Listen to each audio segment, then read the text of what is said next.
Bonjour à toutes et à tous et bienvenue sur Nutrition Sport Health. Aujourd'hui, je suis en compagnie de Camille Lelièvre, ostéopathe, mais également ancienne patiente atteinte d'anorexie. Bonjour Camille. Bonjour, je suis ravie de pouvoir participer à ton podcast. Mais moi de même, je pense que ça va être intéressant d'avoir un peu ton témoignage et ton vécu de cette pathologie qui est l'anorexie mentale. Donc, est-ce que tu peux brièvement nous faire une rétrospective de ton parcours, quand est-ce que tu es tombé malade, etc. Alors, moi, je suis tombée malade, j'avais 14 ans. Je suis née dans une famille à la campagne, en Normandie. Ce qui m'est arrivé, c'est que j'ai perdu 10 kilos en un mois. Personne ne savait ce qui s'était vraiment passé. Et j'ai eu ma première hospitalisation à ce moment-là. À l'école, je suis tombée par terre au sport. Je me suis ouvert le genou. Et là, on m'a dit que j'avais plus de force, je n'arrivais plus à manger. Vraiment, j'étais diagnostiquée anorexique. Et là, on m'a mis à l'hôpital à 14 ans avec un contrat de poids. Donc, j'ai été séparée de ma famille pendant 2 mois. Et voilà, c'était vraiment pas compris à cette époque-là. Je suis ressortie de l'hôpital, tout le monde pensait que j'étais guérie. Et pourtant, dans ma tête, ça n'avait pas forcément suivi le corps. Et je suis restée dans la maladie pendant 16 ans. J'ai eu un parcours très long, très difficile, avec entre deux la réanimation, 5 hospitalisations. J'ai eu la sonde nasogastrique. Voilà, on a vraiment essayé de me faire rester en vie, en fait. Et vraiment, je suis descendue très bas en tension, assez de tension, à 24 kilos en réanimation. Donc, c'était vraiment très dur pour moi de surmonter ça. Et j'ai eu en plus la maladie de Crohn, donc vraiment une inflammation intestinale qui m'a fait perdre beaucoup plus de poids. Et en fait, on s'est vraiment focalisé au début sur l'alimentation, le poids, alors que c'est vraiment quelque chose de plus profond au niveau du corps et de l'esprit, et vraiment le psychologique. Voilà, vraiment. J'ai eu aussi une amnésie post-traumatique, tout ça qui s'est révélé pas mal de temps après. Donc c'est pour ça que c'est une maladie chronique et voilà, c'est pas juste un caprice de vouloir faire un régime.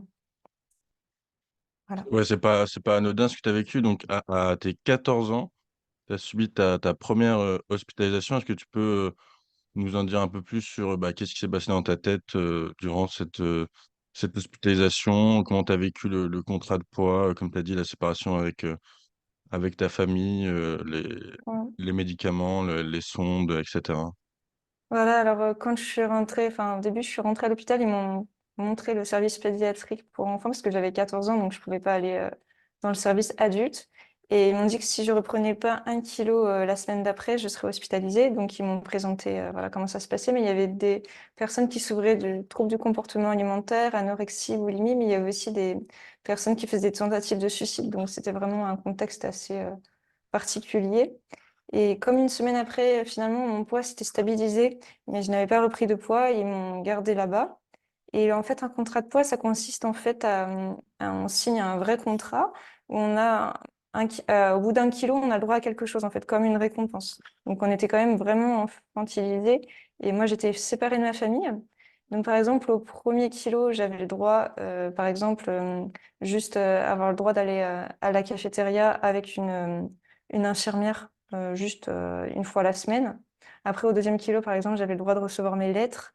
Après, il y avait le droit au téléphone, ensuite pouvoir voir les parents. Enfin, d'abord la visite des parents, la visite de la fratrie, puis après la première permission une après-midi avec les parents, puis un week-end avant la. Donc c'était vraiment crescendo et en fait c'est vraiment et sinon on est vraiment enfermé dans dans l'enceinte de l'hôpital quoi. Donc c'est vraiment très enfin c'était. Ça a l'air vraiment très lourd pour une jeune fille de 14 ans en pleine adolescence, de subir tout ça. Euh, Comment est-ce que toi tu l'as vécu? Je veux dire, est-ce que tu l'as vécu comme une injustice, comme Oui, parce que enfin j'avais l'impression d'être de pas être emprisonné, comprise? ouais, et puis surtout d'être puni. On est malade et en plus on est puni. Ça ne viendrait jamais à l'idée à quelqu'un qui a un cancer de le séparer de sa famille ou de le punir en fait. Et moi je l'avais ressenti comme oui, une punition, comme voilà, comme si que j'avais fait quelque chose de mal. Donc ça augmentait ma culpabilité et finalement ça m'aidait pas non plus à guérir vraiment reprendre confiance en moi, l'estime de moi, vraiment tout ça. Et c'est vrai qu'à cette époque-là, j'aurais aimé avoir l'aide de quelqu'un qui a vécu la maladie pour pouvoir m'aider. Et c'est vrai qu'à cette époque-là, j'étais vraiment toute seule face à ma famille, les médecins. Et vraiment, c'était ça qui était le plus dur à ce moment-là, oui. Et pour revenir un peu à ton anorexie, est-ce que donc tu avais une anorexie stricte ou tu faisais aussi des crises d'hyperphagie boulimique? Alors non, au début, c'était plus l'anorexie, mais j'ai augmenté l'hyperactivité en fait après l'hospitalisation, le fait d'avoir été enfermée. J'avais besoin de liberté, je me suis tellement sentie emprisonnée que j'avais besoin de marcher et courir, voilà. Je me promenais avec ma jument, je voulais faire du vélo, vraiment.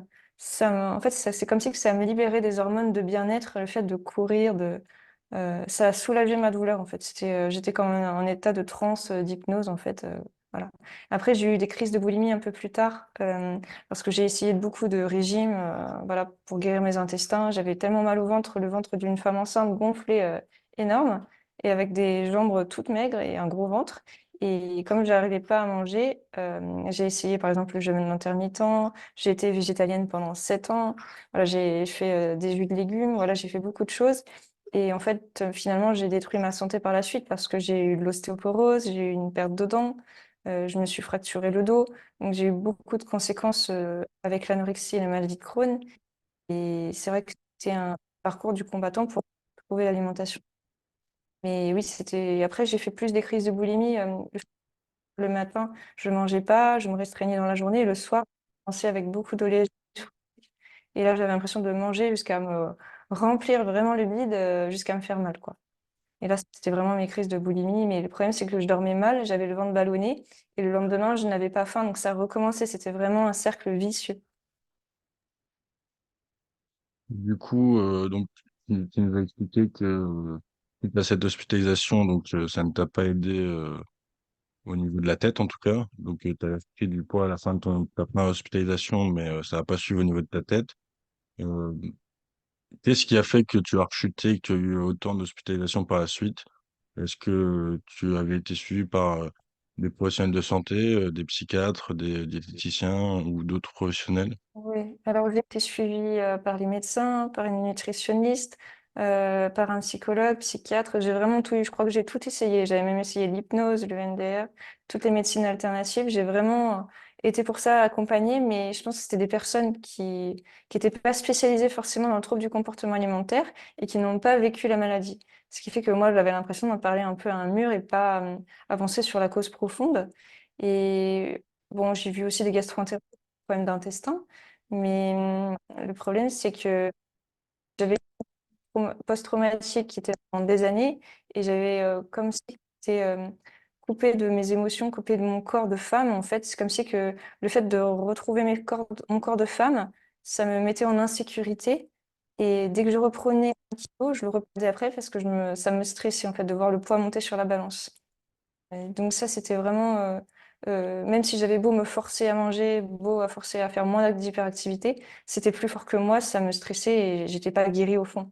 Donc ce qui fait que j'ai rechuté surtout quand je suis allée au Sénégal et que je suis revenue avec 10 kilos de moins parce que j'ai eu une grosse crise de diarrhée. J'ai été en réanimation.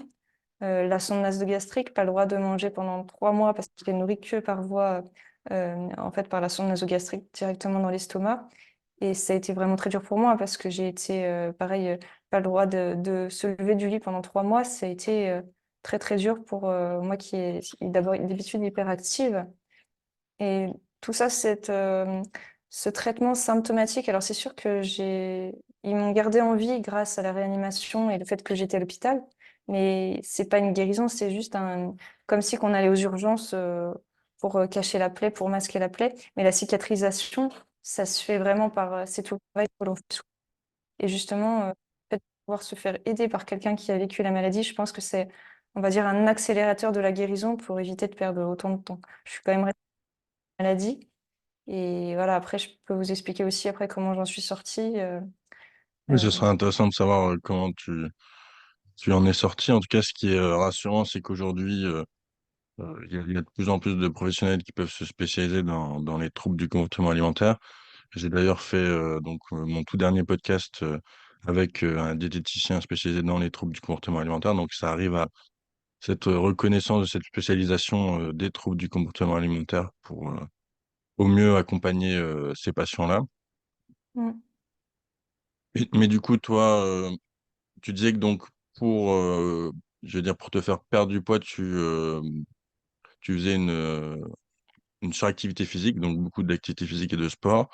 Est-ce que tu avais d'autres techniques de compensation? Je sais que certaines personnes utilisent des laxatifs, des diurétiques ou se font vomir. Ouais. Alors en fait, moi, bah, c'est-à-dire que moi, je pense que c'était mon corps qui avait décidé vraiment de pas me faire grossir parce que j'avais pas besoin de me faire vomir parce que de toute façon, j'avais des grosses diarrhées. Donc en fait, ce que je mangeais, on va dire 90%, ça retournait aux toilettes en diarrhée, quoi. J'étais tellement stressée, le ventre bah, qui ne digérait plus rien. Et je pense que inconsciemment, quand je mangeais, je devenais toute rouge, j'étais vraiment stressée et ça restait dans le ventre et ça ressortait tel que j'avais même des aliments vraiment non digérés dans les selles et c'était vraiment mon corps qui refusait d'absorber parce qu'il faut savoir que bon, moi je suis ostéopathe donc je connais bien le système digestif, j'ai fait beaucoup de formations là-dessus.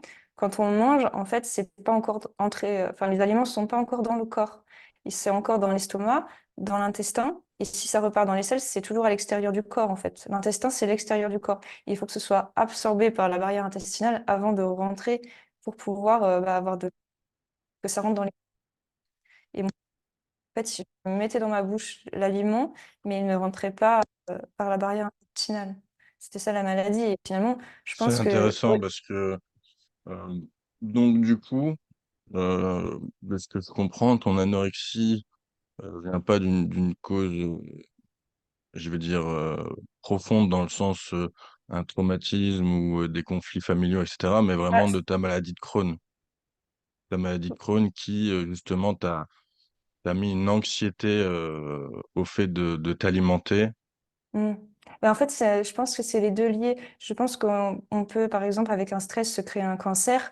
C'est le facteur déclenchant. Il y a un terrain, un facteur génétique, bah, l'épigénétique. Mais le facteur déclenchant, ça peut être un stress, ça peut être un traumatisme, comme moi j'ai vécu. Et je pense que le corps, en fait, quand je suis tombée malade à 14 ans, comme je l'ai forcé à manger pour reprendre du poids, lui, dans sa tête, il a créé la maladie, en fait, pour manifester quelque chose qui n'allait pas. Et du coup, en fait, il m'a créé cette maladie de Crohn par la suite pour accentuer le problème et vraiment m'empêcher de grossir. On va dire démaigrir parce que c'est plus facile pour une personne d'anorexie de dire démaigrir pour retrouver un poids santé, on va dire mincir, que quand on leur dit grossir, en fait.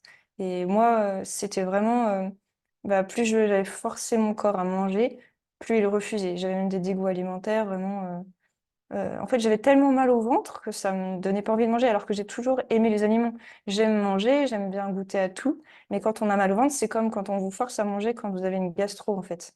Et quand c'est au quotidien, le ventre ballonné, ben, on n'a pas envie de remanger pour se faire encore plus mal. On sait les conséquences que l'on a après, en fait. C'est surtout ça. C'est pour ça que c'est intéressant d'avoir un témoignage puisque enfin, chaque pathologie et chaque patient ont leur propre particularité. Et donc, du coup, c'est bien de savoir voilà, que chaque patient est différent et a a sa propre histoire qu'il faut écouter lors des consultations diététiques ou même autres, hein. C'est vraiment très important de le savoir.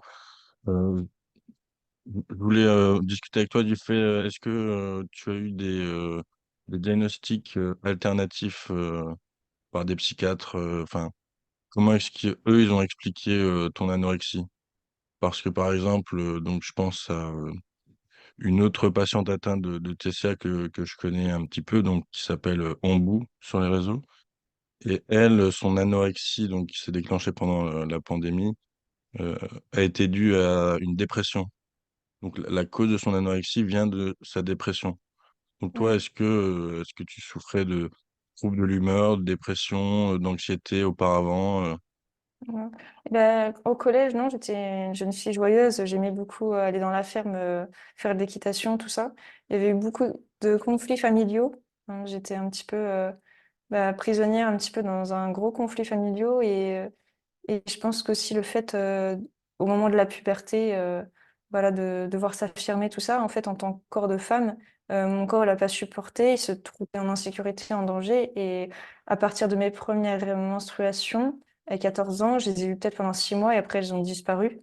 Donc je pense que c'est vraiment lié à ça et c'est pour ça que ça arrive souvent à l'adolescence, au moment de la puberté. C'est vraiment, en lien, je pense qu'il y a l'appétit, on va dire l'appétit, avec la nourriture, mais tout l'appétit de vie, l'appétit sexuel, la libido, tout ça, tout est lié en fait. Donc Ah quand bah ça on c'est connu, hein, mmh, le fait d'être en sous-poids, chez les femmes en tout cas ça diminue la libido, ça crée des troubles de la menstruation, ça peut causer comme tu as eu, des problèmes, articulaires, osseux, ouais et puis et c'est plein d'autres choses, hein. donc il y a beaucoup de conséquences à ce niveau-là, mais c'est surtout que l'anorexie, c'est pas que, bah, oui, c'est comme un métier à plein temps dans la tête, c'est-à-dire que si on voit une publicité où on voit de la nourriture, les heures des repas, en fait, tout on y pense tout le temps 24 heures sur 24, que ce soit la nourriture, l'activité physique, les horaires, enfin, on est c'est comme dans un régime militaire, en fait, on doit se lever à telle heure, on s'oblige, ça peut être de faire des douches froides, ça peut être, heu, en fait, c'est se faire du mal, en fait. Mais finalement, c'est pas se faire du mal à soi, c'est faire du mal à la partie de soi qui a été blessée. C'est ça le plus important et de comprendre dans la maladie parce que c'est à partir de là que j'ai compris que c'était pas moi que j'aimais pas, j'ai compris, en fait, que je me faisais du mal à la partie de moi qui a été blessée et même, quand j'étais à l'hôpital, quand on me faisait des perfusions ou alors un vaccin ou quoi, j'avais l'impression que c'était comme, une intrusion dans mon corps, comme un viol, en fait. Je ressentais, voilà, quelque chose que j'étais pas protégée et tout le monde pouvait me contrôler, en fait et ça a augmenté mon insécurité et ça a pas du tout été travaillé à ce moment-là. Bah, ce que tu dis ça, enfin, c'est une caractéristique, quand même assez connue, des personnes atteintes d'anorexie, c'est le fait qu'ils sont souvent, perfectionnistes et qu'ils aiment, le contrôle des choses. Donc le fait que tu ressentais, que les traitements qu'on t'infligeait, c'était comme un viol pour toi, je pense que ça va dans cette caractéristique-là de la pathologie. Hem, Après du coup donc, tu as subi, 5 hospitalisations, c'est ça? Oui, À bah, j'ai eu des partir trau de à partir de quand, en fait, tu as eu le déclic, de dire: «Allez, bon, maintenant, je veux absolument guérir, j'ai pas envie de cette vie», un alors peu en fait, d'esclavage, hein, au final, mmh. cette Je pense que je vais en décevoir plus d'un parce que pour moi, il y a pas de baguette magique, en fait. C'est pas du jour au lendemain, hop, il y a un déclic et je suis guérie. En fait, non, c'est bien sûr, déjà mais je veux dire, mmh. donc apparemment aujourd'hui tu t'en es sorti. Quelles ont été les choses que tu as mis en place dans ton quotidien et dans ton entourage, pour réussir à passer le cap de cette pathologie? En sachant, comme tu as dit, c'est chronique. Donc, Mmh. j'imagine c'est un peu comme, un alcoolique ou, un fumeur, à tout Oui, bah, moment, un il peut avoir des alcoolique, rechutes. ouais. Alors ça, c'est important quand on parle de rechute parce que bon, même dans l'anorexie, il y en a qui passent de l'anorexie à la boulimie ou de l'anorexie à l'hyperphagie, ça arrive souvent. Hem, ouais, dans mon cas, en fait, c'est surtout, bah, tout le travail que j'ai fait sur moi, déjà d'une, que j'ai réussi à comprendre, pourquoi je fonctionnais comme ça. Voilà, j'ai bon, toutes les psychothérapies, tout ça, j'ai eu aussi une amnésie post-traumatique, voilà. Mais c'est surtout, en fait, que j'ai compris que mon corps, il rejetait, vraiment, l'alimentation, mon rapport avec la f de femme et tout. Et c'est vrai que moi, je suis quand même descendue à 24 kilos, j'avais plus la force de rien faire. Là, j'ai repris du poids et j'en ai encore à reprendre parce que là, je suis en convalescence par rapport à mes intestins qui vont beaucoup mieux et même, je mange à peu près 3 000 à 3 500 calories par jour et j'ai encore du mal à prendre du poids. Mais c'est plus les conséquences de tout ce que j'ai eu et après, en fait, j'ai compris, en fait, au lieu de me focaliser en tant que victime sur ce qui m'est arrivé avant, j'ai voulu de redevenir créatrice de ma vie et refaire mon futur. Donc, c'est-à-dire, déjà, j'ai déménagé de chez moi, de la Normandie, je suis arrivée près de Lyon et j'ai rencontré mon conjoint, en 2020 et lui, il est, producteur de lait bio dans une ferme et quand je suis arrivée, en fait, chez lui, beh, en fait, lui, il mangeait les produits de la ferme, donc il y avait, il faisait ses fromages, ses yaourts, il y avait, les, sa propre charcuterie, le veau, les œufs de la ferme et en fait, on faisait tout maison, les légumes, du jardin et en fait, le fait quand je le voyais manger, tout ça, des fois, je le voyais manger du saucisson avec du fromage au goûter, tout ça, je me disais: «Mais c'est pas possible. Moi, je mange que des légumes, je mange sain, je mange végétalien, et moi, je suis fatiguée, je suis anémiée, j'ai pas la force de faire ce que j'ai à faire, et lui, il est en parfaite santé alors qu'il mange de la charcuterie et tout, et je me suis vraiment posé des questions. Et j'ai vraiment eu envie comme de manger bah, du fromage. Euh, Euh, Bah donc, pour revenir à ce que tu disais, effectivement, hein, maintenant on sait que le fait maison et les aliments bruts ou très peu transformés sont bénéfiques pour la santé. Et d'ailleurs, il y a des études qui montrent que la consommation d'aliments ultra transformés, donc qu'on peut trouver facilement dans les supermarchés de grandes villes, sont associés à des maladies chroniques telles que l'obésité, le diabète, mais aussi des cancers et des pathologies inflammatoires de l'intestin. Donc ça m'étonne pas que en, comment je veux dire, en te réappropriant ton alimentation avec des produits artisanaux, ça t'a permis de soulager tes intestins. Et oui. je pense que ça t'a aidé dans ton processus de guérison. Oui, parce que là, j'ai réutilisé. En fait, comme j'avais peur des matières grasses, les produits industriels, je manquais de matières grasses. En fait, même le cholestérol et les matières grasses, c'est indispensable. C'est les précurseurs des hormones sexuelles et des hormones pour la thyroïde, pour faire fonctionner tout le corps. Et moi, j'étais en anémie, en carence en vitamine B12 pendant des années. Et le fait de remanger du produit animaux et la matière grasse animale, ça m'a apporté des vitamines liposolubles A, D, E, K qui m'ont permis de me refaire une santé, avoir assez de fer en mangeant des abats, par exemple, et les produits laitiers au lait cru, parce que en fait, je tolérais pas les produits laitiers, mais c'était les produits laitiers industriels. Et le fait de manger des produits fermentés au lait cru, ça m'a refait aussi ma flore intestinale sans avoir besoin d'acheter plein de compléments alimentaires. Et ça, c'était super. En fait, quand je mangeais vraiment des bons produits animaux, j'avais pas peur de manger le gras parce que je me disais que c'était du bon gras qui était pas plein d'hormones ou de choses comme ça. Donc, du coup, j'avais pas peur de manger du beurre. J'ai pas peur de manger du beurre, oui, des produits animaux. Vraiment, le gras de l'animal, je vais pas enlever le gras du cochon. C'est là où je vais garder même la crème au niveau du lait pour avoir le maximum de vitamines et de bons acides gras pour faire des hormones. Et ça m'a vraiment guéri de ça. Alors que maintenant, je mange pas d'huile raffinée, mais je vais plutôt prendre du gras animal. Parce que c'est beaucoup plus naturel. Donc c'est contrairement à ce qu'on disait, oui, il faut mieux des huiles végétales. Finalement, non, c'est le gras animal qui m'a sauvée. Bah, je pense qu'on peut quand même tempérer le propos. Donc, c'est vrai que le message, le végétal, c'est meilleur que les produits animaux. Pour moi, c'est faux. Mais après, il y a quand même des bienfaits dans les matières végétales et Oui, les je mange par aliments exemple. végétals. Et C'est-à-dire que donc, moi, en fait, il faut les deux pour faire une bonne alimentation. ouais. Mais je Donc, comprends que toi, dans ton cas, remanger des bons produits issus de la ferme, ça a pu en tout cas améliorer ta, ta santé de manière générale, puisque, comme tu le disais, tu mangeais plus de matières grasses, plus de produits animaux. Enfin, mm, du coup, enfin, je tu pense t'es qu'en fait, créé il une faut. sorte de dénutrition et des déficiences en micronutriments. Surtout que Je pense c'était qu'il aggravé faut. par ta pathologie intestinale, qui Ouais. justement bloquait l'assimilation de tes nutriments et tes micronutriments.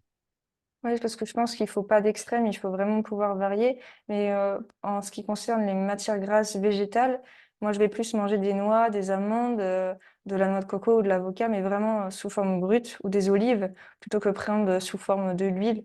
Je vais plutôt privilégier manger du gras animal et du beurre si j'ai vraiment envie de gras. Mais c'est vrai que je préfère manger directement l'aliment entier, en fait. Voilà, De toute façon, ça ça, permet. c'est vraiment les conseils qu'on trouve actuellement dans la littérature, c'est éviter les aliments ultra transformés. Il y a beaucoup d'aliments ou de plats où justement on serait étonné de savoir que ce sont des aliments ultra transformés. Il faut savoir qu'il y a pratiquement 70% de l'offre alimentaire en fait dans les supermarchés qui sont des aliments ultra transformés. Les aliments ultra transformés, ça touche toutes les catégories, enfin toutes les familles d'aliments. Donc ça peut être aussi dans le rayon des fruits et légumes, les aliments ultra transformés. Ça peut aussi toucher les plats pour les végétariens et végétaliens. Donc ça a été mis en avant que beaucoup de personnes donc avec ce régime alimentaire consommaient énormément d'aliments ultra transformés sans le savoir, donc mettaient en péril leur santé. Si vous voulez en savoir plus, j'ai fait deux podcasts avec le docteur Fardet à ce sujet. Mais donc là, on va continuer sur l'anorexie.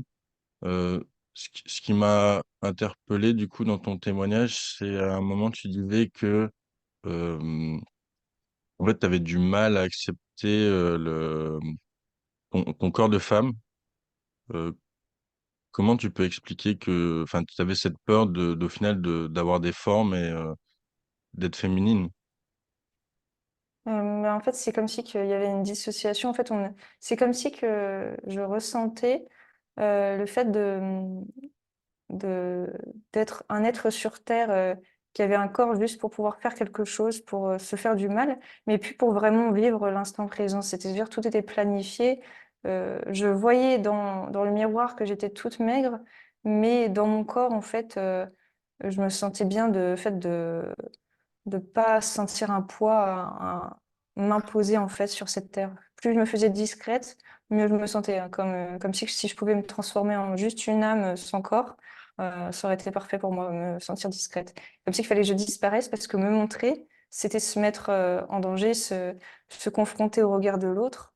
Et ça, c'était quand on est vraiment mal, quand on sent qu'on a été agressé, c'est très dur de s'affronter à ça. C'est comme si qu'on voudrait disparaître. C'est comme une mort à petit feu mais quelque chose de plus.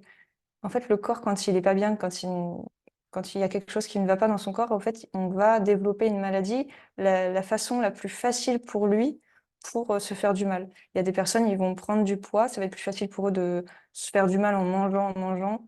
Ça leur fait du bien, en fait, ça diminue leur souffrance. D'autres, ça va être la restriction qui va leur libérer des hormones de bien-être. D'autres, ça va être l'hyperactivité. D'autres, ça va être le tabac, l'alcool. Et en fait, chaque personne qui vit ça, c'est pour moins souffrir de quelque chose de plus profond. Et c'est vrai que moi, aujourd'hui, en tant qu'ostéopathe et le fait je me suis dédiée vraiment à aider les autres personnes euh, à en sortir, j'ai créé justement un accompagnement complet, holistique, qui ne traite pas que l'alimentation, mais on va travailler les blessures émotionnelles d'enfance, les, les croyances limitantes, la gestion du stress, travailler jusqu'à son projet de vie, parce que ce qui est tenable dans le temps, c'est vraiment, on se lève le matin, déjà, on a l'énergie, on a faim le matin, on a envie de se donner de l'énergie pour faire nos projets. Et en plus de ça, il faut que ce soit quelque chose de tenable. C'est-à-dire que tout ce qu'on fait tous les jours, il faut que ce soit agréable, en fait. C'est le processus qui est agréable et pas l'objectif au final. Donc c'est important on se lève le matin, on a un objectif de vie et en fait, se nourrir finalement, ça devient la conséquence de se donner de l'énergie pour faire le projet, mais plus une obsession. En fait, le premier plan, l'alimentation, mais que ça devient secondaire par rapport à un projet de vie bien plus profond et plus puissant. Et c'est ça la vraie guérison. C'est trouver qui on est, parce qu'à force d'écouter tout le monde, on ne sait plus qui on est, on ne sait plus qui croire. On écoute tellement d'informations sur YouTube qu'on est complètement perdu, on n'a plus de plan d'action. Donc moi, c'est pour ça que j'ai créé un autoroute de guérison sous forme de 10 étoiles à gagner, valoriser la guérison avec un diplôme à chaque étoile, et on gagne les 10 étoiles pour obtenir l'objectif. Et avec ça, c'est 100% de réussite dès qu'on suit vraiment le protocole et qu'on sait qui on est et qu'on devient autonome. Le but, c'est pas d'être dépendant de quelqu'un, comme acheter des séances à la prestation. Moi, j'ai dépensé à peu près 2500 à 3000 euros dans des séances de psychologie, psychothérapie, EMDR. Voilà, j'ai dépensé beaucoup de choses dans plusieurs thérapies, mais quand je revenais chez moi, les problèmes étaient toujours là et j'étais face à mes problèmes. Alors que là, l'accompagnement, que ce soit qu'on ait accès 24 heures sur 24 à une plateforme avec tout le contenu, plus l'accès avec moi que je puisse accompagner les personnes se sentent soutenues par quelqu'un qui comprend la maladie et qui a étudié vraiment la chose pour pouvoir en sortir. Vaut mieux vraiment s'investir dans quelque chose qui marche vraiment jusqu'au bout plutôt que d'acheter juste une prestation où on ne sait pas où ça va mener en fait. Donc c'est comme on dit, le pas cher coûte cher, on va acheter juste un petit bout et c'est un bout de la construction, mais on n'a pas la construction jusqu'au bout. Et les fondations, la pyramide de Maslow, c'est hyper important. C'est les besoins primaires, manger, respirer, dormir, après les liens sociaux, tout ça. Vraiment, il faut vraiment y aller étape par étape. Il y a un ordre précis. On ne peut pas commencer la gestion du stress si on n'a pas déjà travaillé sur remettre le corps en confiance, en sécurité, apprendre à aimer son corps. travailler sur la nutrition avant de travailler la gestion du stress, le projet de vie. Et il y a vraiment un ordre. Et les gens, en fait, quand ils vont chercher sur YouTube ou sur n'importe où, ils ont plein d'informations, mais il n'y a pas d'ordre de construit. Donc, du coup, ils sont perdus, ils perdent leur temps, ils essaient quelque chose, mais le corps est pas prêt. Ils vont faire une séance d'hypnose, mais ils se sentent pas en sécurité, donc ils sont pas pleinement dans la thérapie. Donc, c'est pour ça qu'il y a beaucoup d'échecs, en fait. Et tout ça, je m'en suis rendu compte avec toutes mes erreurs. Et c'est pour ça qu'aujourd'hui, je veux plus que les personnes restent des années dans l'anorexie ou la boulimie. Plusieurs choses. Premièrement, donc du coup, le suivi que tu proposes aux personnes souffrant d'anorexie, ça m'a beaucoup fait penser à l'entretien motivationnel. Je sais pas si tu en as déjà entendu parler. J'ai fait un podcast avec Madame Glory à ce sujet où c'est vraiment plus qu'une simple prise en charge diététique, mais là, on accompagne la personne vraiment de bout en bout et on la fait réfléchir sur ses objectifs, sur sa propre vision en fait de sa personne euh, pour en fait qu'elle devienne indépendante. Je sais pas si ça te Ça me parle, dit quelque chose, cette je pense, approche. oui. Ouais, je crois que je l'ai écouté déjà, ce podcast. Ça me dit quelque chose. Il y a peut-être un petit bout de temps, mais oui, ça me dit quelque chose. Et c'est ça qui est important, c'est que on tombe dans la maladie. Il y a plusieurs facteurs qui font qu'on tombe dans n'importe quelle maladie, hein. Il y a plusieurs facteurs. Il y a l'épigénétique, la génétique, les facteurs environnementaux, le facteur déclenchant. Mais il y a plusieurs facteurs qui font qu'on tombe dans la maladie. Mais si on est capable de tomber dans la maladie, on est capable d'en sortir. Et c'est pareil, la guérison, c'est multifactoriel. Et c'est quand on prend l'individu dans sa globalité, le corps et l'esprit ensemble, quand l'inconscient et le conscient sont en accord pour guérir, c'est bon. Si par exemple on veut guérir, mais en même temps il y a l'inconscient qui veut pas, eh ben on est toujours en lutte, et on se fatigue, on s'épuise et on n'y arrive pas. Et on rechute tout le temps. Et moi, c'est mon objectif, c'est vraiment d'aider les personnes à se reconnecter à elles-mêmes, euh, mettre en accord l'inconscient et le conscient ensemble pour aller de l'avant. Et du coup, au lieu de nager à contresens, on va vraiment dans un sens. En fait, finalement, la guérison, elle vient naturellement, sans effort, parce qu'on se sent mieux. En fait, finalement, on est content après de reprendre du poids et de manger. On est fier de nous et sans qu'on ait peur de justement de prendre du poids, ça vient naturellement. C'est pas bon, bah on va cacher la balance, on va arrêter de se peser, on va te forcer à manger. Ça marche pas parce qu'on est à contresens. Et ça vient naturellement. Un jour, on dit, oh, bah, j'ai pas envie de me peser, c'est une perte de temps. C'est-à-dire que ou alors faire de l'hyperactivité, on dit non, ça c'est une perte de sens. Il faut toujours savoir que ce qu'on fait, il faut qu'il y ait un sens en fait. Et ça vient naturellement grâce au programme d'accompagnement que j'ai mis en place, que j'aurais rêvé d'avoir à 14 ans. Et c'est pour ça que je l'ai fait aujourd'hui, parce que mon métier de base, c'est ostéopathe, mais j'avais quelque chose au fond de moi qui m'a dit, Camille, tu dois faire quelque chose de ce que tu as vécu, tu dois pouvoir l'apporter aux autres. Et j'ai mis tout mon temps, c'est vrai que tout mon temps disponible, je le mets au service de ce programme qui s'appelle la méthode STAR, la méthode des 10 étoiles.